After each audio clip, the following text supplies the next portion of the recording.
لله رب العالمين والصلاة والسلام على أشرف الأنبياء والمرسلين وعلى آله الطيبين وأصحابه الطاهرين أما بعد فأعوذ بالله من الشيطان الرجيم بسم الله الرحمن الرحيم وَإِذَا قِيلَ لَهُمْ آمِنُوا كَمَا آمَنَ النَّاسُ قَالُوا أَنُؤْمِنُ كَمَا آمَنَ السُّفَهَاءُ أَلَا إِنَّهُمْ هُمُ السُّفَهَاءُ وَلَكِنْ لَا يَعْلَمُونَ وقال الله تعالى في مقام آخر فإن آمنوا بمثل ما آمنتم به فقد اهتدوا وقال الله تعالى في مقام آخر رضي الله عنهم ورضوا عنه أولئك حزب الله ألا إن حزب الله هم المفلحون آمنت بالله صدق الله العظيم وبلغنا رسوله النبي الكريم رؤوف الرحيم عليه أفضل الصلاة والتسليم اللهم رب اشرح لي صدري ويسر لي أمري واحلل عقدة من لساني يفقهوا قولي رسول رحمت مالک جنت شفیع امت سراپا جود و سخاوت باعث خیر و برکت صلی اللہ تعالی علیہ وآلہ وسلم ارشاد فرماتے ہیں اول الناس بی یوم القیامت اکثرهم علی صلاۃ میرے آقا کریم فرماتے ہیں کہ قیامت کے دن میرے سب سے زیادہ قریب وہ شخص ہوگا جس نے مجھ پر دنیا میں کثرت کے ساتھ درود پاک پڑھا ہوگا۔ سبحان اللہ۔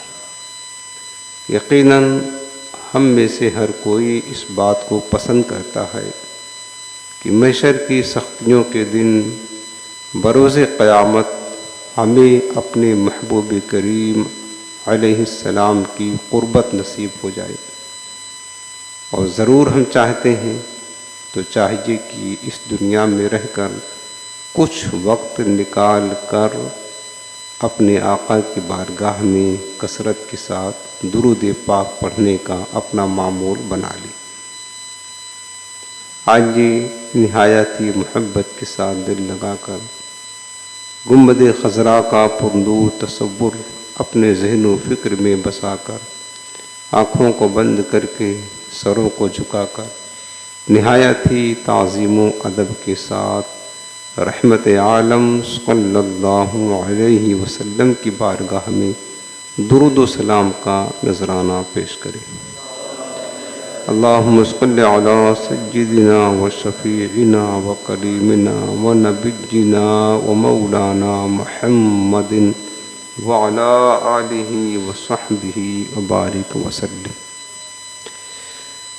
حاضرین محترم، ہفتہ واری درس عقائد کا سلسلہ ہے، اور آج ہم جس عقیدے کے تحت کلام کریں گے وہ یہ ہے کہ اہل سنت کا عقیدہ یہ صحابہ کرام کا عقیدہ ہے۔ جیسا کہ پچھلے درس میں بھی ہم نے آپ کو بتایا تھا جنتی فرقہ کی پہچان کیا ہے، اس میں کافی حدیثیں وغیرہ آپ کو پیش کی تھی، اور یہ بات ثابت کیا تھا کہ صحابہ کرام کے عقیدے کے مطابق جن کا عقیدہ ہوگا وہی لوگ کامیاب ہوں گے۔ اللہ پاک نے اپنے محبوب کے صحابہ کو ایمان کی کسوٹی قرار دیا ہے۔ اگر کوئی اپنا ایمان چیک کرنا چاہتا ہے کہ ہمارا ایمان درست ہے بھی یا نہیں، ہمارا عقیدہ درست ہے یا نہیں، یا آپ کسی کے عقیدوں کو ٹٹولنا چاہتے ہیں کہ اس کا عقیدہ صحیح ہے یا غلط ہے نا، تو اس کا عقیدہ اور صحابہ کرام کے عقیدے کو دیکھیں۔ اگر عقیدہ صحابہ کے عقیدے سے میچ کھاتا ہے، ملتا ہے، تو سمجھ جانا کہ وہ کامیاب ہے، اور اگر اس کا عقیدہ کچھ اور ہو اور صحابہ کا عقیدہ احادیث میں کچھ اور بتائے تو سمجھ جانا پھر یہ بد عقیدہ ہے، صاحب عقیدہ نہیں ہے۔ چونکہ میرے آقا کریم السلام نے جنتی فرقہ کی نشانی کیا بتائی تھی؟ ما انا علیہ و اصحابی، جس عقیدے پر میں اور میرے صحابہ ہیں وہی فرقہ، وہی جماعت حق پر ہوگی، اور وہی نجات یافتہ اور وہی جنتی ہوگی۔ اور ہمارا یہ دعویٰ ہے، اور ہم نے اس کے ثبوت میں دلیلیں بھی دی ہیں، وہ اس دور میں مسلک حق اہل سنت والجماعت کے سوا کوئی فرقہ نہیں، کوئی جماعت نہیں جس کا عقیدہ صحابہ اور حضور کے عقیدے کے مطابق ہو۔ ہمارا جو عقیدہ ہے نا اہل سنت کا، ایک ایک عقیدہ آپ دیکھ لیں، ایک ایک عقیدہ صحابہ کے عقیدے سے ملتا ہے، ایک ایک عقیدہ، اور ہم نے اس پر دلیلیں بھی دی ہیں۔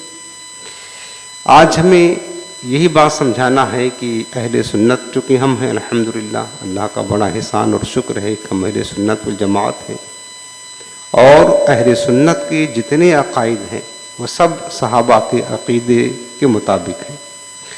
قرآن عظیم کی سورہ بقرہ آیت نمبر 13 کی ہم نے تلاوت کی، بالخصوص اللہ پاک نے فرمایا کہ وَإِذَا قِيلَ لَهُمْ آمِنُوا كَمَا آمَنَ النَّاسِ، اور جب ان سے، یعنی منافقین کی بات چل رہی یہاں پر، جب ان منافقین سے کہا جاتا کہ آمنو، ایمان لاؤ، کما آمن الناس، ایسے جیسے کہ لوگ ایمان لائے۔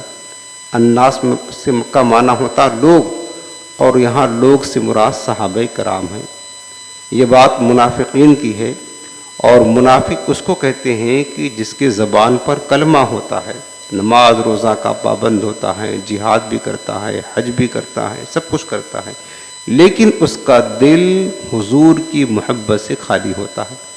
تعظیم نبی، ادب مصطفیٰ جس کے دل میں نہ ہو، زبان پر کلمہ ہو، دل نور ایمان سے خالی ہو، اس کو منافق کہا جاتا ہے۔ یہ دور رسالت میں کثرت کے ساتھ منافقین تھے جو حضور کے پیچھے نماز بھی پڑھا کرتے تھے، حضور کے ساتھ غزوات میں شریک بھی ہوا کرتے تھے، لیکن اللہ نے ان کے بارے میں فرمایا وما ہم بمؤمنین، یہ صاحب ایمان نہیں ہے، یہ منافقین، تو اس کو منافق کہا جاتا ہے۔ تو اللہ تعالیٰ نے فرمایا کہ وَإِذَا قِيلَ لَهُمْ، اور جب ان منافقوں سے کہا جاتا تم ایمان تو لائے ہو لیکن آمنوا کما آمن الناس، ایسے ایمان لاؤ جیسے کہ میرے محبوب کے صحابہ ایمان لائے ہیں، اس طرح ایمان لاؤ جس طرح میرے حبیب کے صحابہ ایمان لائے ہیں۔ قالوا، تو وہ کہتے منافقین، انؤمن کما آمن السفہاء، کیا ہم ایسے ایمان لائے جیسا کہ بے وقوف لوگ ایمان لائے ہیں؟ یعنی یہ منافقین حضور کے صحابہ کو بے وقوف سمجھا کرتے تھے، انہیں نہیں پتا تھا کہ جس رب کو ہم مانتے ہیں اس رب نے اپنے محبوب کے صحابہ کے بارے میں کیا فرمایا کہ رضی اللہ عنہم ورضوا عنہ، میرے حبیب کے صحابہ وہ ہیں جن سے اللہ راضی ہے اور وہ اللہ سے راضی ہیں، اولئک حزب اللہ، اور یہ اللہ کی جماعت ہے۔ حضور کے صحابہ کو اللہ نے فرمایا کہ یہ اللہ کی جماعت ہے، اللہ کی گروہ ہے، اللہ کی جماعت ہے، اور فرمایا کہ اولئک هم المفلحون، اور یہی اللہ کی جماعت، الا ان حزب اللہ هم المفلحون، اللہ کی جماعت ہی غالب اور کامیاب ہے۔ تو اب یہ منافقین چونکہ صحابہ کرام حضور کا بڑا ادب کیا کرتے تھے، حضور سے نسبت رکھنے والی ہر شے کا ادب کیا کرتے تھے، صحابہ کا ایمان یہ تھا کہ حضور غیب جانتے ہیں، اولین و آخرین کی خبریں دیتے ہیں، صحابہ حضور سے نسبت رکھنے والی ہر شے کا ادب کرتے تھے، حتیٰ کہ حضور جس جانور پر بیٹھتے تھے اور وہ جانور پیشاب کر دیا کرتا تھا، صحابہ اس کا بھی ادب کیا کرتے تھے، اتنی زیادہ محبت تھی۔ اور یہ ساری چیزیں ادب اور تعظیم یہ منافقین کے پاس نہیں تھی۔ تو لہٰذا اور صحابہ دیوانہ وار حضور سے محبت کیا کرتے تھے، حتیٰ کہ میرے آقا علیہ السلام کلی فرماتے، سرکار وضو فرماتے تو وہ کلی کا پانی زمین پر نہیں، صحابہ اپنے ہاتھوں میں لے کر کے اس کو اپنے سینے اور چہرے پر مل لیا کرتے۔ دیوانگی کی حد تک صحابہ کرام حضور سے محبت کرتے۔ تو یہ جو منافقین تھے زبان سے کلمہ پڑھتے تھے، یہ کہتے ان کو دیکھو، یہ بیوقوف لوگ ہیں، یہ محبت میں، حضور کی محبت میں پاگل ہو گئے ہیں، دیوانے ہو گئے ہیں۔ تو یہ کیا کہتے ہیں کہ ہم ایسے ایمان لائیں جیسا کہ بیوقوف لوگ ایمان لائے ہیں؟ تو اللہ نے کیا جواب دیا؟ الا انہم ہم السفہاء، ارے خبردار ہو جاؤ، در حقیقت بے وقوف یہی لوگ ہیں کہ منافقین۔ الا انہم ہم السفہاء ولکن لا یعلمون، لیکن انہیں اس بات کی خبر نہیں ہے کہ صحابہ تو کامیاب لوگ ہیں، اور جن کو یہ بے وقوف کہہ رہے ہیں در حقیقت یہ خود بے وقوف ہیں۔ جیسے کہ آج ہم حضور کا ادب کرتے ہیں اور حضور کی شان میں قصیدے پڑھتے ہیں، سرکار کی میلاد کی محفلیں کرتے ہیں، تو یہ جو اپنے آپ کو موحد کہنے والے ہیں اور اپنے آپ کو قرآن و سنت کے حاملین کہنے والے ہیں، یہ ہم کو کیا طعنہ دیتے ہیں؟ کیا طعنہ دیتے ہیں؟ ہم کو مشرک کہتے ہیں، ہم کو بدعتی کہتے ہیں۔ تو در حقیقت پتہ نہیں کہ مشرک یہی لوگ ہیں، وَلَٰكِن لَا يَعْلَمُونَ، لیکن انہیں پتہ نہیں ہے۔ الحمدللہ ہم تو صحابہ کے طرز پر چلتے ہیں، صحابہ کے عقیدے کے مطابق اپنا عقیدہ رکھتے ہیں۔ صحابہ جو حضور کی تعظیم کیا کرتے تھے، ہم نے صحابہ سے سیکھا ہے حضور کی تعظیم اور ادب کرنا، ہم وہی کرتے ہیں۔ تو یہ دور رسالت سے پرابلم منافقین کو کہ منافقین صحابہ کرام کو بے وقوف سمجھا کرتے تھے، اور آج صحابہ کے ماننے والوں کو آج کے دور کے منافقین بے وقوف سمجھا کرتے ہیں۔ تو سمجھتے رہیں۔ اب آگے دوسری آیت کریم فرمایا فَإِنْ آمَنُوا بِمِثْلِ مَا آمَنْتُمْ بِهِ فَقَدْ اهْتَدَوْا، اللہ پاک نے فرمایا پس اگر وہ ایمان لائے اسی کی مثل جس طرح آئے میرے حبیب کے صحابہ تم ایمان لائے ہو، فَقَدْ اهْتَدَوْا، تب جا کر کے ہدایت پر ہوں گے۔ صحابہ کرام کی طرح جن کا ایمان ہوگا، جن کا عقیدہ صحابہ کے عقیدے کی مثل ہوگا، تو یاد رکھنا انہی کا ایمان، انہی کا عمل، انہی کی عبادت اللہ کی بارگاہ مقبول ہوگی۔ ورنہ صحابہ کے طریق سے جو ہٹ گیا، پھر کبھی بھی اس کی عبادت، اس کا ایمان، اس کا عمل اللہ کی بارگاہ میں مقبول نہیں ہو سکتا۔ سب برباد ہے، سب اکارت ہے۔ اب منافقین کو دیکھو نا، قرآن عظیم میں سورہ منافقون پوری سورت ہے، دیکھو ان کے بارے میں اللہ نے فرمایا کہ یہ گواہیاں دیتے ہیں کہ ہم اللہ کے رسول کو مانتے ہیں، اللہ کو مانتے ہیں۔ اللہ نے فرمایا کہ نہ یہ منافقین جھوٹے ہیں، وما ہم بمؤمنین، یہ مومن نہیں ہیں۔ اور ان کے بارے میں قرآن نے فرمایا ان المنافقین فی الدرک الاسفل من النار، یہ منافقین جہنم کے سب سے نچلے طبقے میں جائیں گے۔ کون منافقین؟ جو اللہ کو مانتے تھے، اللہ کے پیغمبروں پر بھی ایمان رکھتے تھے، اللہ کی کتابوں کو بھی مانتے تھے، نماز بھی پڑھتے تھے، روزہ بھی رکھتے تھے، جہاد بھی کرتے تھے، بلکہ نماز تو حضور کی اقتداء میں پڑھا کرتے تھے، مسجد نبوی شریف میں پڑھا کرتے تھے، سارے اعمال تھے، سارے اعمال صالحہ ان کے پاس تھے، ایمان بھی تھا اللہ کی وحدانیت پر، اللہ کو ایک مانتے تھے، اللہ کی کتابوں پر، ملائکہ پر، رسولوں پر، سب کو مانتے تھے، لیکن پھر بھی اللہ نے فرمایا یہ منافقین جھوٹے ہیں، اور یہ منافقین جھوٹے ہیں، یہ صاحب ایمان نہیں ہیں، اور ان کے بارے میں فیصلہ سنا دیا کہ جہنم کے سب سے نچلے طبقے میں جائیں گے۔ سب کچھ تھا، ایک چیز نہ تھی جو صحابہ کے پاس تھی، وہ کیا؟ وہ حضور کی محبت، حضور کا عشق، سرکار کا ادب، حضور کی تعظیم، یہ چیز ان کا سینہ، ان کا دل خالی تھا، کیونکہ ان چیزوں کو وہ شرک اور برا سمجھا کرتے تھے، اور صحابہ کے پاس یہ تھا، وہ کامیاب ہو گئے۔ رب نے ان کی کامیابی کی گواہی عطا فرمائی ہے۔ تو یہ منافقین اور مومنین میں فرق ہے۔ اس کے بعد صحابہ کرام کی جو عظمتیں ہیں، صحابہ کرام کو جو اللہ نے ایمان کی کسوٹی قرار دیا ہے، قرآن عظیم کی آیت آپ نے سنا، حدیث پاک آپ کو سناتا ہوں۔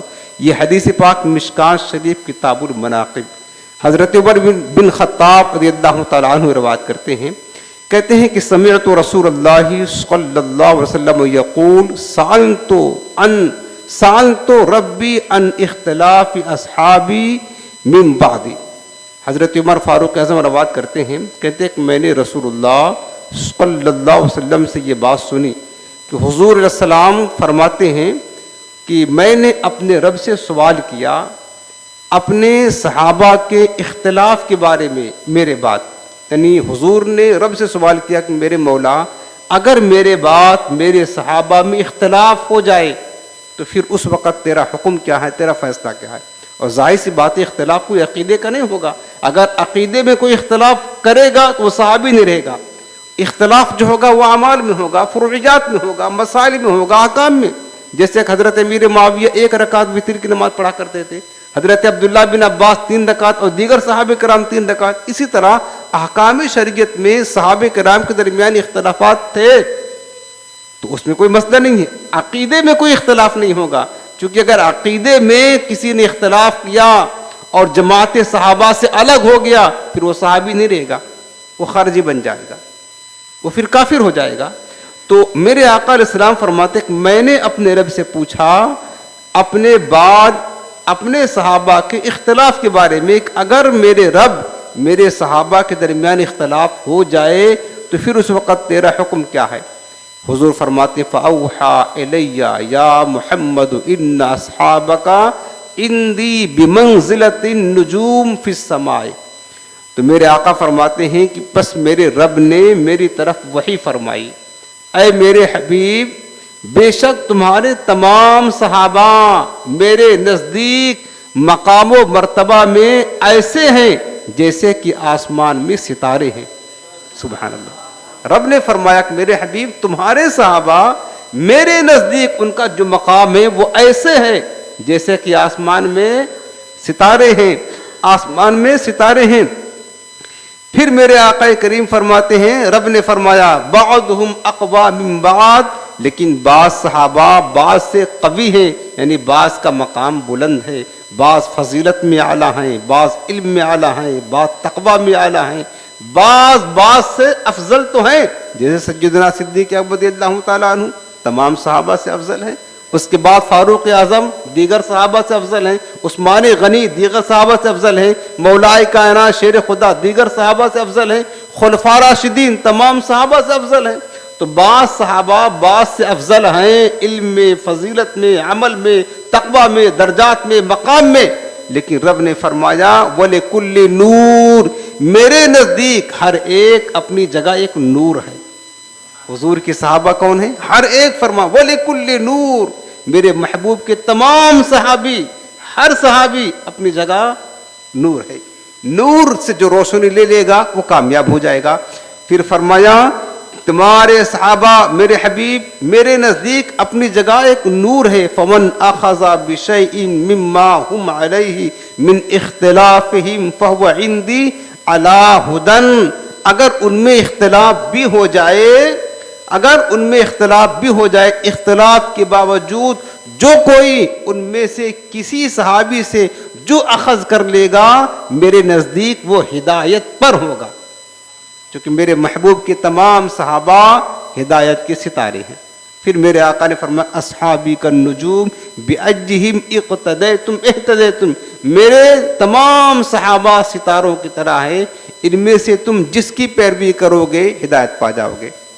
اس حدیث پاک میں کیا بتایا؟ حضور کے تمام صحابہ ہدایت پر ہیں، نور پر ہیں، جس نے جو حصہ لیا کسی صحابی سے، مطلب کہ کسی صحابی کے مطابق اپنا عقیدہ کسی نے بنا لیا وہ ہدایت پر ہوگا، اور جس کا عقیدہ صحابی سے ہٹ جائے گا، اپنے گھر کا عقیدہ بنا لے گا، وہ لاکھ اپنے آپ کو قرآن و سنت والا کہتا رہے، قرآن و حدیث کے ماننے کا دعویٰ کرتا رہے، وہ ہدایت پر نہیں ہو سکتا۔ میں نے بتایا کسی کے عقیدے کی حقانیت کو چیک کرنا ہے کہ حق پر ہے یا نہیں، کیونکہ دعویٰ تو ہر کوئی کرتا ہے ہم حق پر ہیں، حتیٰ کہ یہودی بھی دعویٰ کرتے ہیں کہ ہم حق پر ہیں، عیسائی بھی دعویٰ کرتے ہیں، جو خدا کے ساتھ شرک کرتے ہیں وہ بھی اپنے حقانیت کا دعویٰ کرتے ہیں، اور وہ بھی کہتے ہیں کہ ہم ہی جنت میں جائیں گے۔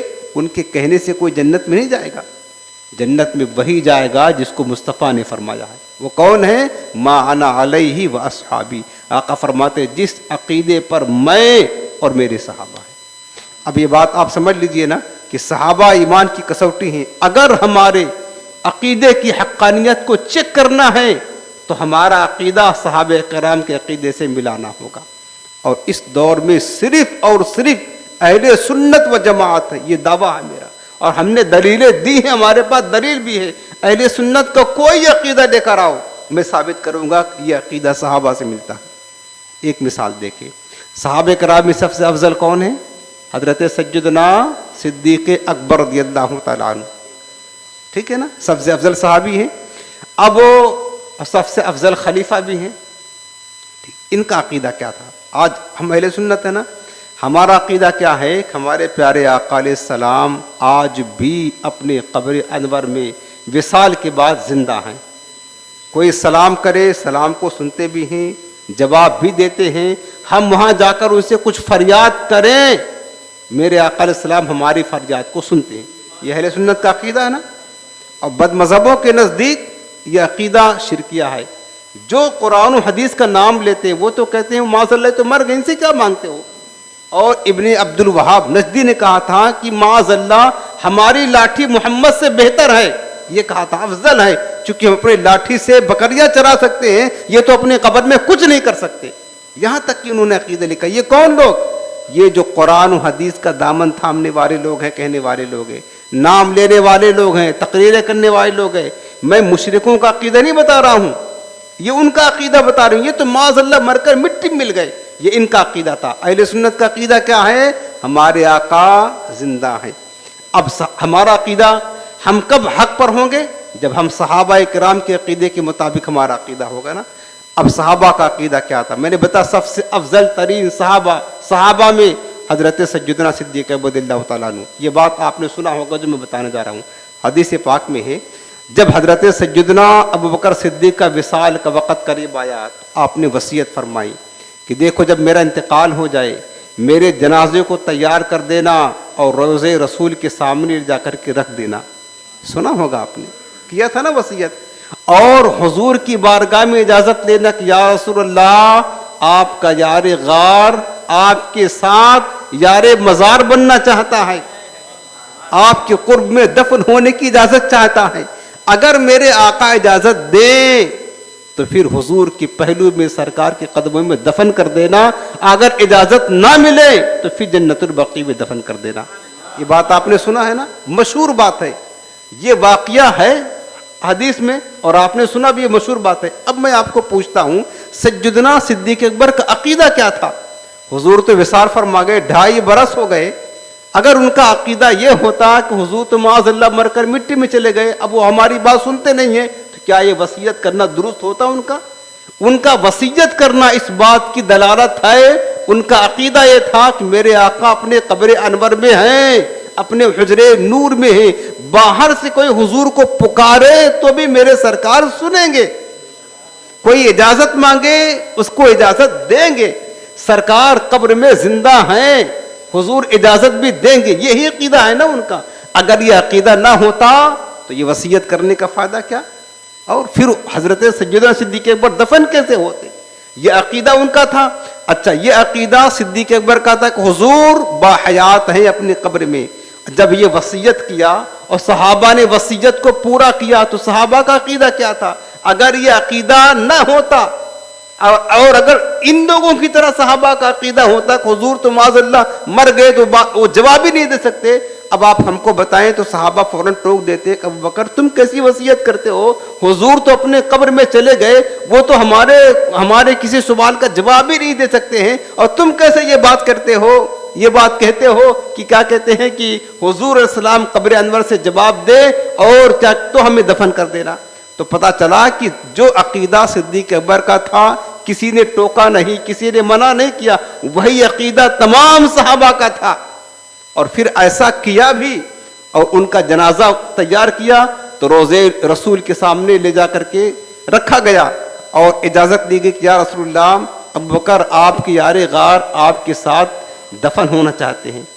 تو بس قبر انور سے جواب کیا تھا انداز سے پتا ہے کہ اوصل الحبیب عید الحبیب، کہ حبیب کو یار سے ملا دو. بس حضور کی قبر انور سے جواب آتا یار کو یار سے ملا دو، اور دروازہ کھولنا نہیں پڑا، حضور کی مبارک حجرہ کا دروازہ خود بخود کھل گیا.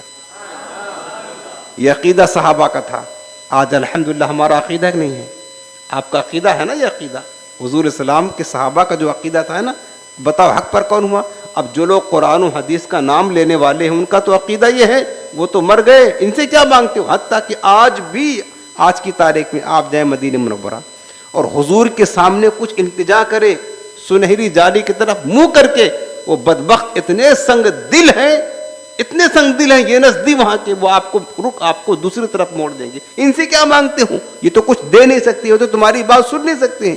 یہ عقیدہ آج بھی بے دینوں کا ہے.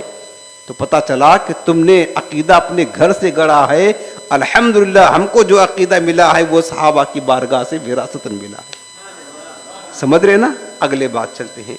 اب حضرت سیدنا عمر فاروق اعظم کا عقیدہ کیا تھا؟ حضرت عمر فاروق اعظم، یہ حدیث پاک مسلم شریف کی ہے. مسلم شریف کی حدیث پاک حضرت ابو ہریرہ رضی اللہ عنہ روایت کرتے ہیں کہ جب غزوہ تبوک کا دن آیا، سرکار 9 ہجری میں غزوہ تبوک کے لیے گئے تھے اور آپ کے ساتھ ہزاروں صحابہ کرام تھے. اس وقت یہ غزوہ بہت تنگ دستی کے ایام میں ہوا، تو صحابہ کرام کو بھوک لگی.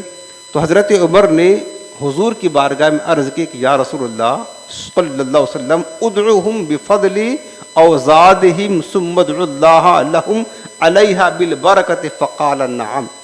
اب حضرت عمر حضور سے کہہ رہے ہیں کہ سرکار صحابہ بھوکے ہیں، ایسا کرے کہ ان لوگوں کے پاس جو بچا کھچا کھانا ہے اس کو منگا لے اور اس کو ایک جگہ جمع کر کے آپ اس پر برکت کی دعا فرما دیں. کھانا تھوڑا کسی کے پاس رہا ہوگا، صحابہ کی تعداد بہت زیادہ تھی، کھانے والے بہت تھے اور سب بھوکے تھے، اور تھوڑا کسی کے پاس بچا کھچا کھانا تھا. حضرت عمر کا عقیدہ کیا تھا کہ حضور اگر دعا کر دیں گے، کرم کر دیں گے تو کھانا بہت ہو جائے گا، تمام صحابہ کھا لیں گے. حضرت عمر نے کہا حضور آپ تھوڑا بچا کھچا جو ہے وہ منگا کر کے دعا کر لیں. چنانچہ دسترخوان بچھایا گیا چمڑے کا، اور بچا کھچا کھانا جو تھا جس کے پاس دسترخوان پر لا کر کے جمع کیا گیا. روٹی کا ٹکڑا، کوئی چند کھجورے لے آیا، کوئی مکئی لے آیا، جس کے پاس جو تھا وہ تھوڑا لا کر کے رکھ دیا گیا، یہاں تک کہ دسترخوان پر کچھ تھوڑا سا کھانا جمع ہو گیا. اب کیا ہوا؟ فدعا رسول اللہ صلی اللہ علیہ وسلم بالبرکہ. جو کچھ بھی تھوڑا کھانا تھا حضور نے اس پر برکت کی دعا فرما دی.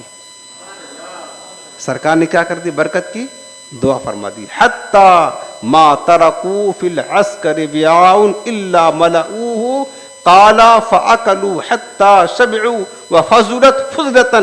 یہاں تک کہ پورے لشکر میں سے ایک بھی برتن ایسا نہ تھا کہ جو بھر نہ گیا ہو. حضور نے فرمایا اپنے برتنوں کو بھر لو اس کھانے سے. سب نے شکم سیر ہو کر کھانا بھی کھایا اور اپنے برتنوں کو بھر بھی لیا، اور جتنا کھانا پہلے سے تھا وہ کھانا بچ بھی گیا. یہ حضور کا معجزہ بھی ہے، لیکن بات ہم عقیدے کی کر رہے ہیں.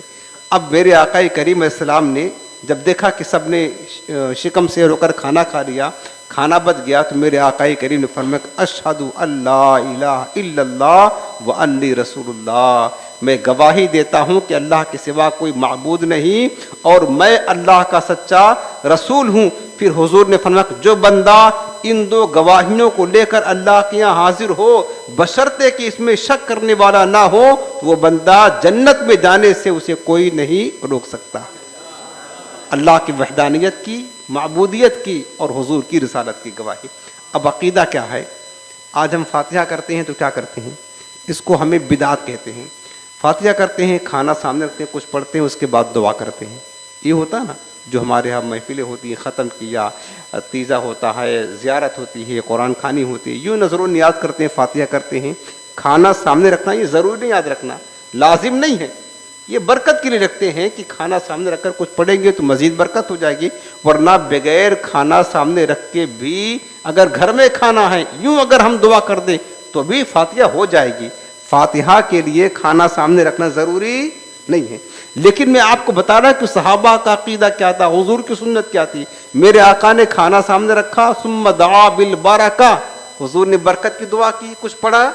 آج ہم فاتحہ کرتے ہیں تو یہی تو کرتے ہیں نا، کھانا سامنے رکھ کر کے دعا کرتے ہیں اور کچھ پڑھتے ہیں. تو یہ حضور کے اور صحابہ کے عقیدے کے مطابق ہمارا عقیدہ ہے.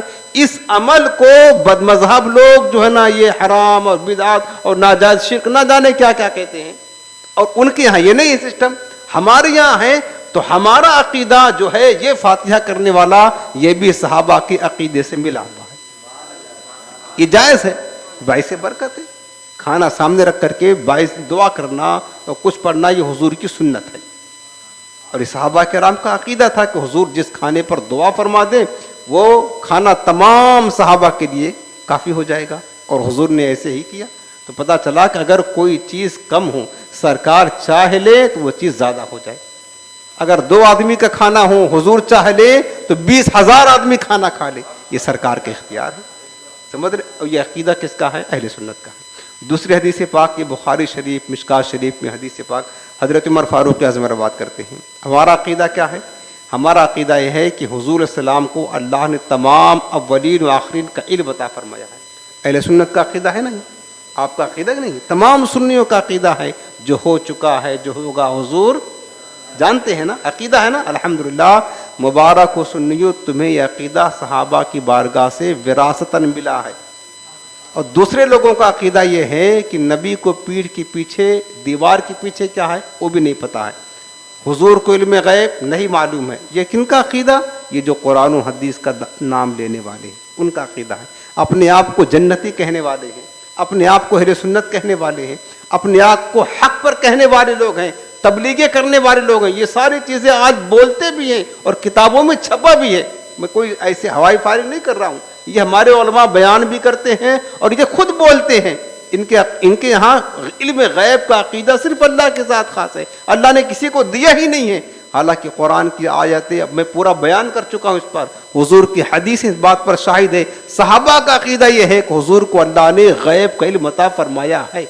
اور ہمارا عقیدہ یہ ہے کہ حضور تمام اولین و آخرین ہر شے کو جانتے ہیں، کوئی شے حضور کی نگاہ سے پوشیدہ نہیں ہے. اب صحابہ کا عقیدہ سنیں. یہ ہمارا عقیدہ ہے نا، اہل سنت کا عقیدہ. صحابہ کا عقیدہ کیا تھا؟ حضرت عمر فاروق اعظم روایت کرتے ہیں، بخاری شریف مشکات شریف میں حدیث موجود ہے. کہتے ہیں کہ قام فینا رسول اللہ صلی اللہ علیہ وسلم مقاما فاخبرنا عن بدء الخلق حتى دخل اهل النار منازلهم واهل النار اهل الجنه منازلهم واهل النار منازلهم حفظ ذلك من حفظه ونسي من نسيه. حضرت عمر فاروق اعظم کہتے ہیں کہ ایک مقام پر رسول اللہ صلی اللہ علیہ وسلم ہمارے درمیان کھڑے ہوئے. کھڑے ہو کر حضور نے کیا کیا؟ فاخبرنا، حضور نے ہمیں خبر دینا شروع کی. عن بدء الخلق، جب سے مخلوق کی ابتدا ہوئی. کب سے خبر دینا شروع کیا سرکار نے؟ کھڑے ہو کر کے. عن بدء الخلق، جب سے مخلوق کی ابتدا ہوئی، شروعات ہوئی. اور مخلوق کسے کہتے ہیں؟ اللہ کے سوا ہر شے مخلوق ہے. اللہ تھا ہمیشہ سے ہمیشہ رہے گا، ازلی ابدی اس کی شان ہے. اللہ کے علاوہ ہر شے مخلوق ہے. یعنی جب سے اللہ نے کائنات بنانا شروع کیا، ان بدء الخلق، جب سے مخلوق کی ابتدا ہوئی وہاں سے میرے آقا نے خبر دینا شروع کیا. کہاں تک کی خبر دیا؟ حتی دخل اہل الجنت منازلہم واہل النار منازلہم، یہاں تک کہ جنتی جنت میں داخل ہو گئے، جہنمی جہنم میں داخل ہو گئے. اس پیریڈ میں یعنی جب سے مخلوق کی کائنات کی بننے کی ابتدا ہوئی وہاں سے لے کر کے آخری اسٹیج جنتی کو جنت میں داخل ہونے تک اور جہنمیوں کو جہنم میں داخل ہونے تک جو کچھ ہوگا سرکار نے سب ہمیں بتا دیا. یہ حدیث سنا رہا ہوں آپ کو. اب آپ بتائیں حضور کو کتنا علم تھا؟ کائنات کب سے بنی ہے؟ لاکھوں اربوں سال ہو گئے. کائنات کب سے بنی ہے؟ حضور کو وہاں سے علم ہے. اور کہاں تک کا علم ہے؟ محشر کے دن، حساب و کتاب کے دن، جب جنتی جنت میں جائیں گے، جہنم میں، وہ تو آخری دن ہوگا. ٹھیک ہے نا؟ سرکار نے سب کچھ خبر دے دی. حفظ ذلک من حفظہ. حضرت عمر کہتے ہیں حضور نے بتا تو سب کچھ دیا، جس کو یاد کرنا تھا یاد کر لیا، ونسیہ من نسیہ، اور جس کو بھولنا تھا وہ بھول گیا. لیکن آقا نے سب بتا دیا. اور یہ حضور کا معجزہ تھا. ایک مجلس میں سرکار نے کائنات کی ہر شے، عالم کی ہر شے کا علم حضور نے دے دیا. اب آپ بتائیں، ہم یہی تو کہتے ہیں نا، حضور کو علم ہے تو ہی صحابہ کو بتا رہے ہیں. اور آقا کی حدیث پاک خود فرماتے، میرے آقا نے علم تو علم الاولین والآخرین، مجھے تمام اولین اور آخرین ہر شے کا علم ہے. اور یہ حدیث پاک کو جانتے ہوں. یہ جو نہیں ماننے والے ہیں نا، وہ ان کے بانی دارالعلوم دیوبند کے بانی قاسم نانوتوی نے اپنی کتاب تحذیر الناس میں نقل کی تھا اس حدیث پاک کو. اور آج ان کے ماننے والے جو ہے نا، یہ انکار کرتے ہیں حضور کے علم غیب کا. علم تو علم الاولین والآخرین، کہ مجھے اولین آخرین سب کا علم ہے. اب ہمارا عقیدہ جو ہے ہمارا عقیدہ وہ کیا ہے کہ میرے آقا علیہ السلام ہر شے کو جانتے ہیں، جو ہو چکا ہے، کائنات جب سے بنی ہے آخر تک سب میرے آقا کریم جانتے ہیں. یہ عقیدہ کس کا تھا؟ صحابہ کا عقیدہ تھا. وہ آپ کو بتا، تب تو صحابہ کرام روایت کر رہے ہیں نا. اگر صحابہ کا عقیدہ یہ ہوتا کہ حضور کو تو کچھ پتہ ہی نہیں ہے، بتاؤ کائنات جب سے بنی یہ غیب ہے کہ حاضر ہے؟ بتائیے آپ کو. یہ چیزیں تو غیب ہے نا. اور قیامت کب آئے گی، قیامت میں کیا ہوگا، یہ ساری چیزیں غیب ہیں، غیب سے تعلق رکھتی ہیں. اور حضور سب کچھ بتا رہے ہیں. تو سرکار غیب کی بات بتا رہے ہیں نا. جن کے یہاں غیب جاننا، غیب کا معلوم ہونا یہ شرک ہو، تو بتاؤ صحابہ کا عقیدہ یہ تھا.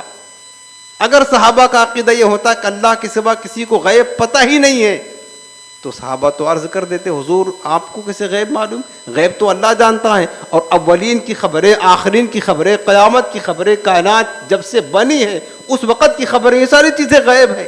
تو پتہ چلا کہ صحابہ کا عقیدہ یہ تھا کہ حضور کو سب معلوم ہے. اور آج الحمدللہ یہی عقیدہ کس کا ہے؟ ہمارا ہے، اہل سنت کا ہے. یاد رکھنا، میں اس لیے بتا رہا ہوں تاکہ آپ مضبوط ہو جاؤ، دھوکے میں آ نہ جائیں کہیں فکر آ گئی، آقائے کائنات لباس بشر میں ہے. سمجھ رہے؟ چمکتا جو نظر آئے وہ سب سونا نہیں ہوتا. دھوکہ مت کھانا کہ قرآن پڑھ رہا ہے، حدیث پڑھ رہا ہے، ریفرنس دے رہا ہے تو آپ اس کے پیچھے پڑ جاؤ. جیسے کہ بہت لوگ بس دھوکہ کھا کر یار بڑا اچھا قرآن پڑھتا ہے، ارے تو حدیثیں حوالے پہ حوالے دیتا ہے. نہ، یہ فتنوں کا دور ہے. جس عقیدے پر اللہ نے تمہیں قائم فرمایا ہے، مبارک ہو، 100 بار مبارک ہو. اللہ قائم رکھے بھائی نسلوں کو. یہ صحابہ کا عقیدہ تھا. میں دعوے کے ساتھ خدا کی قسم مسجد میں اللہ کے گھر میں بیٹھ کر جھوٹ نہیں بول سکتا ہوں، دعوے کے ساتھ کہتا ہوں صرف اہل سنت کا عقیدہ ہے جو صحابہ کے عقیدے سے ملتا ہے. باقی کوئی بھی جماعت ہو آپ دیکھ لیں، کہیں نہ کہیں اس کا عقیدہ صحابہ کے عقیدے سے ضرور ٹکراتا ہوگا، اور کہیں نہیں، ہر جگہ ٹکراتا جو جیسے جیسے ان کے عقیدے ہیں. اس کے بعد اگلے ایک حدیث پاک اور دیکھ لیں.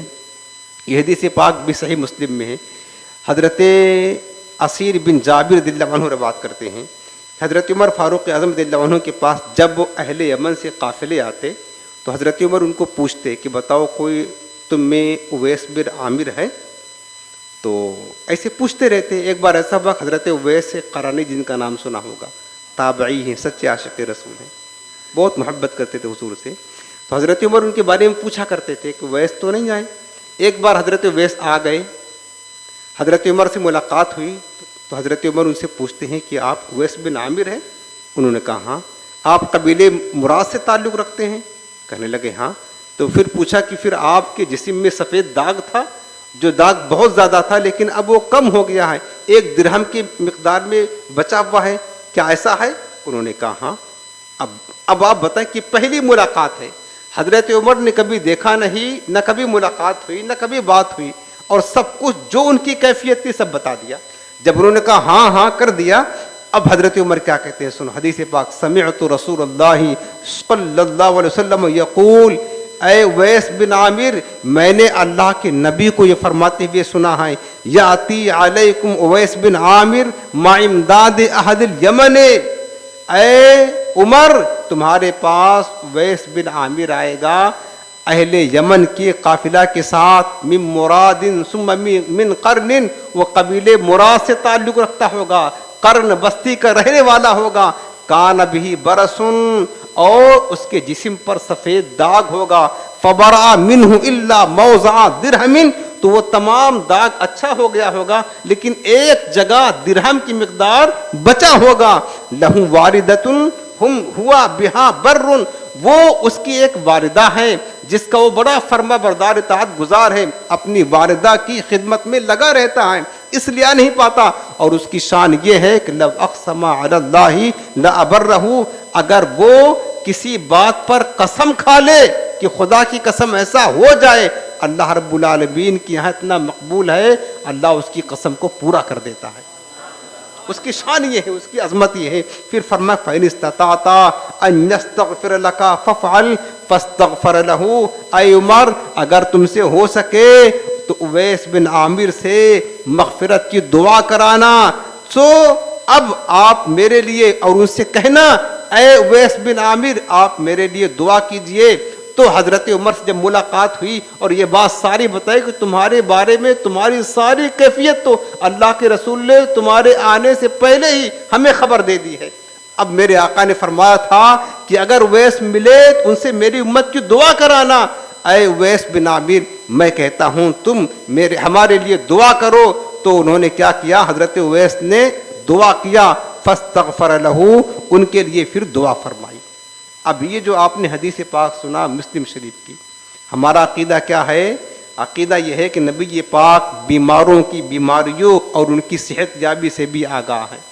حضرت اویس نے حضور سے کبھی ملاقات نہیں ہوئی، چاہتے تھے آنا لیکن صرف والدہ کی خدمت میں انہیں روک رکھا تھا. اور ایک بار والدہ نے اجازت دی تھی کہ جاؤ بیٹا حضور سے مل کر کے آؤ، لیکن مجھے تمہاری خدمت کی ضرورت ہے، اگر سرکار ملے تو ملاقات کر کے آنا، نہ ملے تو چلے آنا. پھر حضرت اویس آئے مدینے پاک ملنے کے لیے، لیکن حضور کہیں سفر میں گئے ہوئے تھے. اب والدہ کا حکم تھا واپس چلے گئے، ملاقات نہ ہوئی. اس لیے صحابی نہ بن سکے لیکن خیر التابعی ضرور بن گئے، سچے عاشق رسول ضرور بنے. یعنی حضرت اویس حضور سے کبھی ملاقات نہیں ہوئی، لیکن میرے آقا کریم کی شان دیکھیں، حضور ایک ایک حالت ایک ایک کیفیت ان کی بتا رہے ہیں. اویس آئے گا، ان کو بیماری تھی، سفید دانت تھا، سب اچھا ہو گیا ہوگا اور تھوڑا باقی ہوگا، اور کیا کہتے ہیں کہ وہ یہاں کا رہنے والا ہوگا، اپنی والدہ کا فرما بردار ہوگا، اس کی یہ شان ہوگی. یہ کیا ہے؟ یہی تو عقیدہ علم غیب ہے جو ہم سنیوں کے مقدر میں ہے. یہ عقیدہ علم غیب ہے نا، کہ ہمارا عقیدہ کیا ہے؟ جو صحابہ کا عقیدہ تھا. اچھا حضور بتا رہے ہیں اور صحابہ سب قبول فرما، حضرت عمر قبول کر رہے ہیں اور ویسے پوچھ رہے ہیں. حضرت عمر کا عقیدہ تھا نا کہ حضور کو سب کچھ پتا ہے، بیماروں کی بیماریوں کو بھی حضور جانتے ہیں اور صحت یابی سے بھی حضور آگاہ ہیں. کون کس حالت میں آئے گا، کس کے پاس آئے گا، یہ بھی سرکار کو علم ہے. ان کے اعمال سے بھی آگاہ ہیں اور واقف ہیں. نیز یہ بات اس حدیث پاک میں پتہ چلا کہ اولیاء اللہ میں سے ایسے لوگ بھی ہیں کہ جو اللہ تعالیٰ سے کہہ دیتے مولا یہ ہو جائے، اللہ تعالیٰ ان کی زبان خالی نہیں لوٹاتا، وہ کر دیتا ہے. اور دوسری بات یہ بھی پتہ چلا کہ اولیاء کرام کے پاس جاؤ، یہ حضور کی تعلیمات ہے، اور جا کر ان سے دعا کے لیے کہو، یہ بھی تعلیم مصطفیٰ ہے. آج تو یہاں اولیاء کے پاس جانا ہی شرک ہے، جانا ہی بدعت ہے، جانا ہی حرام ہے. حتیٰ کہ ان ظالموں نے یہاں تک لکھ دیا، ابن تیمیہ، شیخ ابن تیمیہ جس کو یہ کہتے ہیں وہابیوں کا سب سے بڑا امام، اس نے کہا عام اولیاء کی بات نہیں، تاجدار کائنات امام الانبیاء کی بارگاہ میں جانے کے لیے کہا، جس نے اس نیت سے سفر کیا کہ حضور کی بارگاہ میں جا رہے زیارت رسول کی نیت سے، اس نے حرام کام کیا. حرام ڈائریکٹ لکھ دیا، حرام کام کیا. اتنا یعنی بدبختی کی حد ہو گئی. تو یہ سب اپنے آپ کو پکے سچے مسلمان مومن کہلاتے تھے. حضور تعلیم دے رہے ہیں، اولیاء کے پاس جاؤ اور ان سے دعا کے لیے کہا کرو. یہ سارے عقائد و نظریات اہل سنت کے ہیں. بس اہل سنت کے ہم جاتے اسی لیے اولیاء کرام کے پاس نا، حضور کی تعلیمات ہے، یہ عقیدہ صحابہ کرام کا ہے، اور جا کر ان سے دعا کے لیے کہتے ہیں. اب ایک بات اور سنیں، ہمارا عقیدہ کیا ہے؟ ہمارا عقیدہ یہ ہے کہ اللہ کی ساری مخلوق میں انبیاء کرام علم و عمل ہر اعتبار سے سب سے بڑے ہوتے ہیں، اور ہمارے آقا امام الانبیاء ہیں. کوئی بھی بندہ، کوئی بھی ہمارے آقا علیہ السلام امام الانبیاء کو اللہ نے وہ شان دیا ہے، حضور کے نالین اقدس میں لگنے والی جو گرد و غبار ہے، اس گرد و غبار کے مقام و مرتبہ کو نہیں پہنچ سکتا ہے. یہ ہمارا نظریہ ہے. سمجھ رہے نا؟ امام الانبیاء کے علم کو، عمل کو تو کیا کوئی پہنچے گا، حضور کی نالین اقدس کے برابر بھی نہیں ہو سکتا ہے کوئی بھی. ٹھیک، لیکن اب میں آپ کو دلیل پیش کر رہا ہوں. یہ صحابہ کا عقیدہ کیا تھا؟ قاسم نانوتوی یہ دارالعلوم دیوبند کا بانی ہے، اس نے کتاب لکھی ہے تحذیر الناس، صفحہ نمبر 8 پر میں عبارت پڑھ رہا ہوں. یہ صرف یہ بتانا چاہتا ہوں کہ آپ دیکھیں جو لوگ مسلمان اپنے آپ کو کہلاتے ہیں ان کا عقیدہ کیسا تھا، اور الحمدللہ ہم سنیوں کا عقیدہ کیسا ہے اور صحابہ کا عقیدہ کیسا تھا. میں نے بتایا کہ کوئی لاکھ دعویٰ کرے ہم اہل حق ہیں، نہ، اس کو عقیدے کو چیک کرو. اگر اس کا عقیدہ صحابہ سے ملتا ہے تو ٹھیک ہے، قبول ہے، نہیں ملتا، صحابہ کے عقیدے سے ٹکراتا ہے تو آپ بھی اس کو اپنے پاؤں کی ٹھوکر سے ٹکرا دو، ضرورت نہیں تمہارے عقیدے کی۔ اور ہمارا اہل سنت کا عقیدہ، کوئی بھی عقیدہ لاؤ، ہر عقیدہ صحابہ کرام کے عقیدے کے مطابق ہے، ہر عقیدہ، دعویٰ ہے، دلیل بھی ہے، ہر عقیدہ صحابہ کرام کے مطابق ہے۔ تو جس کا عقیدہ صحابہ کے عقیدے کے مطابق ہوگا وہی حق پر ہوگا۔ اب دیکھیں یہ لوگ بھی اپنے آپ کو، چونکہ بہت سارے لوگ سمجھتے ہیں یار یہ تو نماز بھی پڑھتے ہیں، تبلیغ بھی کرتے ہیں، کتنے نیک ہیں، کتنے پرہیزگار ہیں، یہ کیسے باطل ہو سکتے ہیں، یہ کیسے غلط ہو سکتے ہیں، یہ کہتے ہیں لوگ نا۔ اب آپ بتائیں، کتابیں دیکھیں، ان کے عقیدے دیکھیں۔ تو قاسم نانوتوی نے اپنی کتاب تحذر الناس صفحہ نمبر 8 پر کیا لکھا ہے، غور کے ساتھ اس کی عبارت پڑھ رہا ہوں میں، اس کی کتاب میں ابھی بھی لکھا ہوا ہے۔ کیا لکھتا ہے کہ انبیاء اپنی امت سے ممتاز ہوتے ہیں تو علوم ہی میں ممتاز ہوتے ہیں، یعنی علم میں انبیاء امت سے ممتاز ہوتے ہیں، فقط علم میں۔ باقی رہا عمل تو اس میں بسا اوقات بظاہر امتی مساوی ہو جاتی ہے، مساوی معنی برابر ہو جاتے ہیں، نبی سے صرف برابر نہیں بلکہ بڑھ جاتے ہیں۔ یعنی عمل اگر امتی کرے نا تو بعض اوقات امتی زیادہ عمل کر لے جائے اپنے نبی سے عمل میں بڑھ جاتا ہے، یعنی امتی کا عمل زیادہ ہو گیا، نبی کا عمل کم ہو جاتا ہے۔ یہ عقیدہ ان کا ہے، یہ عقیدہ۔ دلیل کیا دیا؟ اچھا، ان کے مولوی جو ہوتے ہیں نا، اب ان کے اکابر نے لکھا ہے، ان کے مولوی اس کی تعویل کرتے ہیں، ہم تو کہتے ہیں یہ تو حضور کی صریح گستاخی اور بے ادبی ہے۔ یہ کوئی امتی اپنے نبی کے مبارک نالین میں جو گرد لگی ہے نا، گرد و غبار، اس گرد غبار تک نہیں پہنچ سکتا ہے، نہ عمل میں، نہ علم میں، نہ مقام میں، نہ مرتبہ میں۔ یہ ہمارا عقیدہ ہے۔ اور ان کا عقیدہ کیا ہے؟ ایک امتی نبی سے عمل میں بڑھ جاتا ہے۔ اور دلیل کیا دیتے ہیں؟ دلیل یہ دیتے ہیں، دیکھو یہ تعویل کر کے اپنے عقیدہ نہیں بدلتے، اپنے اکابر کی طرف داری کرتے ہوئے اس کو کیا کہتے ہیں، حق ثابت کرنے کی کوشش کرتے۔ دلیل کیا ہے کہ دلیل کیا دیتے ہیں کہ دیکھیں، اور یہ کہتے ہیں کہ اس میں کوئی گستاخی نہیں ہے۔ وہ کہتے ہیں کہ دیکھیں حضور السلام کی کل زندگی 63 سال تھی نا، سرکار کی کل ظاہر زندگی کتنی تھی؟ 63 برس۔ 40 سال کے بعد سرکار نے نبوت کا اعلان فرمایا۔ 40 سال تک تو آپ نے اپنے نبی ہونے کا اعلان نہیں کیا، 40 سال کے بعد نبوت کا اعلان کیا، اب بچا کل 23 برس۔ اعلان نبوت کے 7ویں برس حضور کو معراج ہوئی، معراج میں نماز فرض ہوئی۔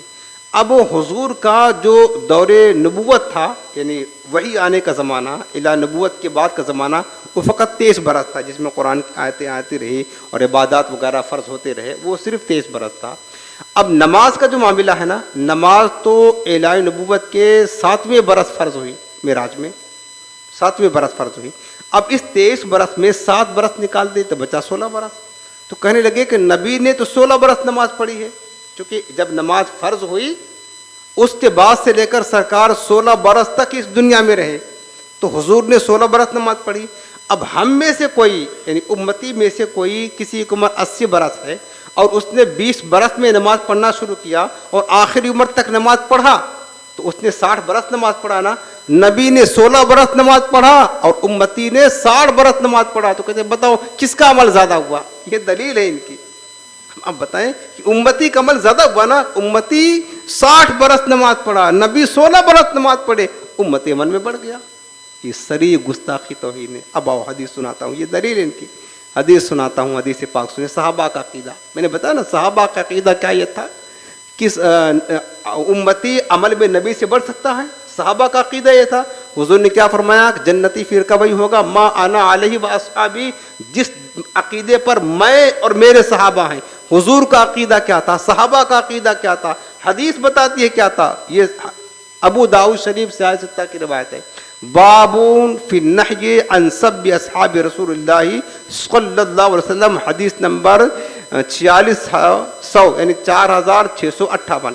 حضرت ابو سعید خدری رضی اللہ عنہ روایت کرتے ہیں کہ رسول اللہ صلی اللہ علیہ وسلم نے فرمایا کہ لا تسبوا اصحابی، حضور نے فرمایا کہ میرے صحابہ کو گالی مت دو۔ فوالذی نفسی بیدہ لو انفق احدکم مثل احد ذهبا ما بلغ مد احدہم ولا نصیبہ۔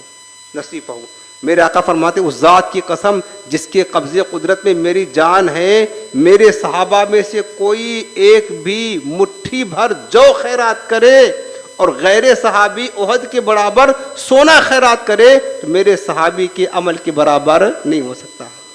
نبی کا مقام تو بہت اونچا ہے اور امام الانبیاء کے مقام تک کوئی پہنچ ہی نہیں سکتا ہے۔ سب سے اعلیٰ و اعلیٰ ہمارا نبی، یہ ان کی شان ہے۔ حضور کے صحبت میں رہنے والے، حضور کو نگاہ ایمان سے دیکھ کر کے صحابیت کا فیض پانے والے، یہ حال خدمتگاروں کا۔ مختار کا عالم کیا ہوگا؟ جو حضور کی غلامی کیا کرتے تھے ان کی بات حضور نے فرمایا، میرا صحابی مٹھی بھر جو خیرات کرے، جو سب سے سستی چیز ہے، اور اس کے مقابلے میں جو غیر صحابی ہے امتی، وہ احد پہاڑ 3 میل پر پھیلا ہے، احد پہاڑ کے برابر سونا خیرات کرے تب بھی میرے صحابی کے مٹھی بھر جو کے برابر نہیں پہنچ سکتا ہے، تو بڑھ کہاں سے جائے گا؟ ارے جو حضور کی خدمت میں رہنے والے صحابہ کے عمل کے برابر نہیں، اس کی عبادت کے برابر نہیں ہو سکتا ہے، وہ نبی کے برابر ہوگا؟ یہ صحابہ کا عقیدہ تھا اور یہ حضور کا عقیدہ تھا۔ اور آپ نے کتاب کا حوالہ سنا، ان کا عقیدہ کیا ہے؟ تبلیغ دین کرنے والے، نماز پڑھنے والے، اسی لیے یہ اپنے آپ کو کہتے ہیں کہ ہم حضور ہمارے بڑے بھائی کی طرح ہیں، حضور ہماری طرح سمجھتے ہیں کہ ہم بہت زیادہ چلہ کرتے ہیں۔ اگر حضور نے 23 برس چلہ کیا ہے اور تبلیغ کی ہے تو ہم تو 25 برس تبلیغ کر رہے ہیں، ہم تو 50 برس تبلیغ کر رہے ہیں، لہٰذا ہم بڑھ جا رہے ہیں۔ اور حضور کا عقیدہ کیا ہے؟ صحابہ کا عقیدہ کیا ہے؟ کہ حضور کا مقام تو بہت بلند ہے، حضور کے قدموں میں رہنے والے کسی صحابی کے عمل کے برابر کوئی نہیں ہو سکتا۔ یہ عقیدہ ہے نا، یہ میں حدیث سنا رہا ہوں۔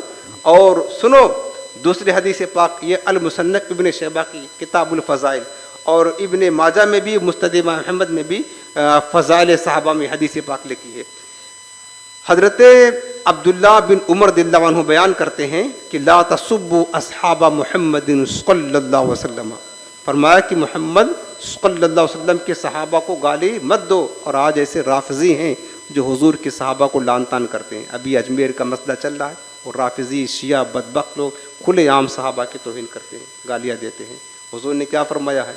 میرے کسی صحابہ کی گالی مت دو، صحابیت کی بنا پر بڑا مقام ان کا ہے۔ بہرحال اس پر ہم انشاءاللہ بعد میں کلام کریں گے، پہلے آپ حدیث پاک سنیں۔ کیا فرمایا کہ میرے محمد صلی اللہ علیہ وسلم کے صحابہ کو گالی مت دو۔ یہ روایت حضرت عبداللہ بن عمر فرماتے ہیں، فَلَمَقَامُ أَحَدِهِمْ سَاعَةً خَيْرٌ مِّنْ عَمَلِ أَحَدِكُمْ عُمْرَهُ۔ حضرت ابن عمر کہتے ہیں کہ اصحاب محمد کو گالی نہ دو، پس ضرور صحابہ میں سے کوئی ایک گھڑی اللہ کی بارگاہ میں قیام کرے، یعنی نماز پڑھے، عبادت کرے، اور تم پوری زندگی اللہ کی عبادت کرو تو صحابی کی برابر عبادت نہیں ہو سکتی ہے۔ یعنی ایک امتی ہے جو صحابی نہیں ہے، ساری زندگی قیام کرے، اللہ کی بارگاہ میں عبادت کرے، نماز پڑھے، تمام عمل کرے، اور صحابی رسول صرف ایک گھڑی اللہ کی بارگاہ میں قیام کرے بس۔ فرمائے کہ ایک گھڑی اس کا قیام کرنا اور غیر صحابی کا ساری زندگی عمر بھر نماز پڑھنا اس عمل کے برابر نہیں ہو سکتا۔ یہ عقیدہ صحابہ کا ہے۔ یہ عقیدہ کس کا ہے؟ صحابہ کا ہے۔ اور ہمارا عقیدہ کیا ہے؟ وہی عقیدہ ہے جو صحابہ والا ہے، کہ حضور السلام کے صحابی کو بھی، صحابی کے بھی کسی مقام کو کوئی غیر صحابی نہیں پہنچ سکتا۔ جب یہی نہیں ہو سکتا، یہ ممکن نہیں ہے، تو امام الانبیاء کی بارگاہ میں برابری کا دعویٰ اور معاذ اللہ عمل میں ان سے بڑھنے کا دعویٰ یہ کون کر سکتا ہے؟ یہ نہیں ہو سکتا۔ اب آخری بات کو آپ کو عرض کر دوں، یہ اپنا عقیدہ بتا کر کے، اور جو مسلمان کہلانے والے لوگ ہیں جن کی طرف لوگ بہہ کے جا رہے ہیں کہ بڑے اچھے ہیں، عقیدہ دیکھو، حقانیت کا تعلق ایمان سے نہیں ہوتا ہے، حق ہونے کا تعلق عقیدے سے ہوتا ہے۔ میں نے بتایا کسی کے پاس بہت اعمال ہیں، ایمان درست نہیں ہے، آپ بتائیں وہ کامیاب ہوگا مرنے کے بعد؟ ہرگز نہیں کامیاب ہوگا۔ یہ تقویت الایمان صفحہ نمبر 27، اس کو لکھا اسماعیل دہلوی نے، ٹھیک ہے نا؟ اس میں کیا لکھا اس نے یہ سنیں، اس کی عبارت پڑھ رہا ہوں، آج بھی اس میں لکھا ہوا، کتابیں ہیں موجود۔ جو کچھ اللہ اپنے بندوں سے معاملہ کرے گا، خواہ دنیا میں، خواہ قبر میں، خواہ آخرت میں، سو اس کی حقیقت کسی کو معلوم نہیں، نہ نبی کو، نہ ولی کو، نہ اپنا حال، نہ دوسرے کا حال۔ یعنی نبی کے ساتھ کیا ہوگا نبی کو بھی پتہ نہیں ہے، یہ ان کا عقیدہ ہے۔ یعنی اللہ تعالیٰ جو معاملہ کرے گا قیامت میں، دنیا میں، آخرت میں، قبر میں، کسی کو نہ نبی کو پتا ہے، نہ نبی کو پتا ہے، نہ ولی کو پتا ہے، کسی کو پتا نہیں کہ اللہ تعالیٰ کیا حال کرے گا، اس کے ساتھ کیا معاملہ کرے گا۔ اب یہ ان کا عقیدہ ہے۔ ہمارا عقیدہ یہ ہے کہ میرے آقا کریم صرف اپنا مقام تو بہت بلند ہے نا، اپنے ہر امتی کے اعمال سے واقف ہیں۔ یہ حدیث کہتی ہے، ہم نہیں کہتے، میں حدیث سنا رہا ہوں، اپنے ہر امتی کے عمل سے بھی آج بھی واقف ہے۔ ہمارا عقیدہ ہے، ہم یہ جو حضور کا ذکر کر رہے ہیں، میرے آقا اس سے بھی واقف ہیں، اللہ نے حضور کو بتا دیا ہے، ٹھیک ہے نا، یہ ہمارا عقیدہ ہے۔ اور قیامت کے دن حضور کو جو مقام ہوگا، جو شان، جو مرتبے ملیں گے، سرکار نے خود حدیث میں بیان فرمایا ہے۔ ان کا کہنا یہ ہے کہ جو اللہ تعالیٰ جو ہے نا قیامت میں، دنیا میں، قبر میں، آخرت میں جو معاملہ کرے گا، نہ نبی کو پتا ہے نہ ولی کو پتا ہے۔ اب یہ ان کا عقیدہ ہے۔ صحابہ کا عقیدہ کیا تھا؟ مسلم شریف باب و تفضیل نبینا صلی اللہ علیہ وسلم علی جمیع الخلائق، حضرت ابو ہریرہ رضی اللہ عنہ روایت کرتے ہیں کہ میرے آقا کریم نے فرمایا کہ انا سید ولد آدم یوم القیامت واول من ينشق عنه القبر واول شافع واول مشفع۔ میرے آقا فرماتے ہیں کہ میں قیامت کے دن تمام اولاد آدم کا سردار بنوں گا۔ حضور خود فرما رہے اپنا حال، اللہ تعالیٰ میرے ساتھ یہ معاملہ کرے گا کہ مجھے اولاد آدم کا سردار بنائے گا قیامت کے دن۔ اور یہ کہتے ہیں کہ کسی کو نہیں پتا ہے کہ اس کے ساتھ، نبی کو بھی نہیں پتا کہ نبی کے ساتھ اللہ معاملہ آخرت میں کیا کرے گا۔ حضور فرماتے ہیں کہ میرے ساتھ یہ کرے گا کہ مجھے اولاد آدم کی سرداری عطا فرمائے گا۔ وَأَوَّلُ مَن يَنشَقُّ عَنْهُ الْقَبْرُ، اور سب سے پہلے میری قبر کھلے گی قیامت کے دن، میری قبر کھلے گی، میں سب سے پہلے قیامت کے دن اپنے قبر سے نکلوں گا۔ اول شافع واول مشفع، اور آقا فرماتے سب سے پہلے میں ہی شفاعت کروں گا، سب سے پہلے میری شفاعت قبول کی جائے گی۔ یہ حضور کا عقیدہ ہے، حضور کو سب کچھ پتا ہے۔ صحابہ کا روایت کر رہے ہیں، صحابہ کا عقیدہ ہے کہ آخرت میں حضور کے ساتھ کیا معاملات ہوں گے، اللہ تعالیٰ کیسی کیسی نعمتیں حضور کو عطا فرمائے گا، کیسا مقام مرتبہ دے گا، حضور کو سب کچھ پتا ہے اور آقا نے بتا دیا۔ اور ان کا عقیدہ یہ ہے کہ اللہ تعالیٰ نبی کے ساتھ کیا معاملہ کرے گا ان کو بھی نہیں خبر ہے، کسی کو نہیں پتا۔ اور ہمارا عقیدہ کیا ہے کہ میرے آقا سب جانتے ہیں۔ تو بتاؤ کس کا عقیدہ صحابہ کے مطابق ہے؟ آپ خود فیصلہ کریں۔ الحمدللہ ہمارا عقیدہ تو لوگوں کا یہ عقیدہ ہے کہ نبی کو غیب کی خبر، یہ صریحاً گمراہی ہے اور حضور کے عقیدے اور صحابہ کے عقیدے کے خلاف ہے۔ جو صحابہ کے عقیدے کے خلاف ہوگا وہ 72 گروہ میں ہوگا، اور جو حضور اور صحابہ کے عقیدے کے مطابق ہوگا وہ ایک گروہ، جنتی گروہ میں ہوگا، وہ اہل سنت ہے، وہ اہل سنت ہے۔ اب دیکھیں حدیث پاک مسلم شریف، حضرت ابو ذر غفاری رضی اللہ عنہ روایت کرتے ہیں، میرے آقا کریم نے فرمایا عرضت علی اعمال امتی حسنها وسیئها۔ میرے آقا فرماتے ہیں کہ میرے امت کے اعمال میری بارگاہ میں پیش ہوتے رہتے ہیں، نیکیاں بھی برائیاں بھی۔ آج بھی حضور کی قبر میں ہمارے اعمال پیش ہوتے ہیں، اور اس سلسلے میں کئی حدیثیں ہیں۔ جب ہمارے اعمال پیش ہوتے تو حضور کو پتہ نہیں کہ ہمارے امتی کیا کر رہے ہیں ہمارے بعد، سرکار کو سب کچھ پتہ ہے، میرے آقا سب کچھ جانتے ہیں۔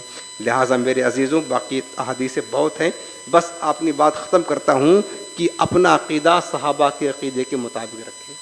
اور اس دور میں میں دعویٰ کرتا ہوں اہل سنت کے جتنے عقیدے ہیں نا، عقائد، یہ سارے عقائد ایک ایک ہمارے علماء نے لکھا ہے، کتابوں میں چھپا ہے کہ صحابہ کے عقیدے کے مطابق کی۔ باقی جو لوگ دعویٰ کرتے ہیں نا قرآن و سنت کا، وہ صرف دعویٰ ہے، تبلیغ کا دعویٰ، عبادت کا دعویٰ۔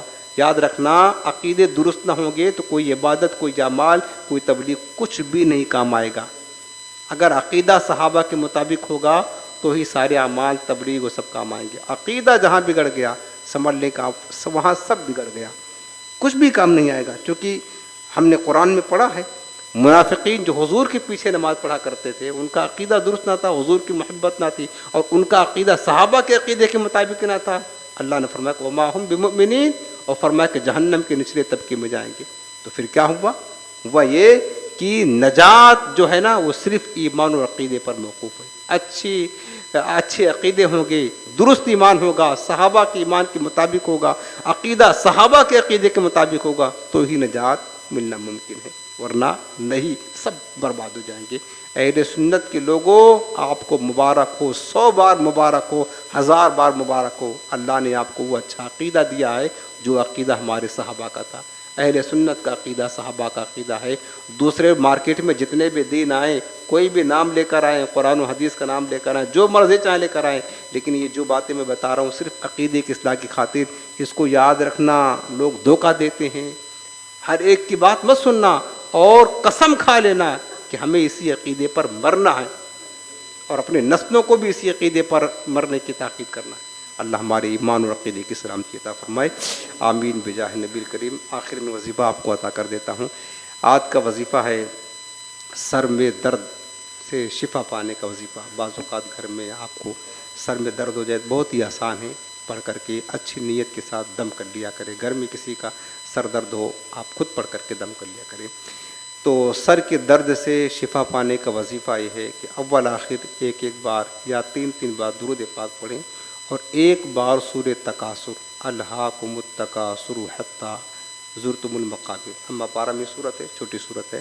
سورہ تکاثر ایک بار پڑھیں, اول آخر درود پاک پڑھیں اور اس پر دم کر دیں. اللہ کی رحمت سے, حضور پر درود کی برکت سے, قرآن کی تلاوت کی برکت سے انشاءاللہ شفا ہوگی. اور ویسے بھی سورہ تکاثر کی فضیلت میں حدیث پاک میں میرے آقا فرماتے ہیں جس نے اس کو ایک مرتبہ پڑھا اس نے گویا کی 1000 آیتیں پڑھ لی قرآن کی. سورہ تکاثر ایک مرتبہ پڑھنا 1000 قرآن کی آیات پڑھنے کے برابر ہے. یہ بھی ثواب ملے گا, لہٰذا اس کو یاد رکھیں. اللہ تعالی ہم سب کو عمل کی توفیق عطا فرمائے.